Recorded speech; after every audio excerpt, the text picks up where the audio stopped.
स्वागत है आपका स्टोरी बुक टीवी पर।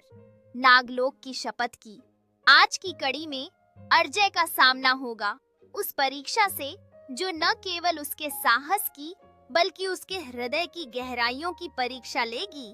तीसरे द्वार से आगे बढ़ते हुए अर्जय अब एक विशाल सरोवर के समीप पहुंचा।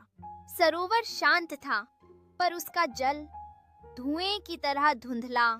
तभी जल में आकृति उभरी, एक वृद्ध नेत्रहीन ब्राह्मण। उसने कहा, हे यशस्वी बालक, मेरी दृष्टि लौटाने के लिए इस सरोवर से जल दो। अर्जय ने पानी लेने के लिए जैसे ही अपना पात्र डुबोया, सरोवर में उसका प्रतिबिंब चीख पड़ा, यह जल विषैला है, इसे छुओगे तो स्वयं अंधकार बन जाओगे। अब अर्जय द्विधा में था, एक ओर ब्राह्मण की सहायता, दूसरी ओर अपना अस्तित्व। पर उसने बिना देर किए कहा, यदि किसी की आंखें रोशनी पा सकती हैं, तो मेरा अंधकार स्वीकार है। उसने पात्र भरकर ब्राह्मण को जल पिलाया। क्षण भर में ब्राह्मण दिव्य रूप में बदल गया। वह स्वयं नागलोक का रक्षक था।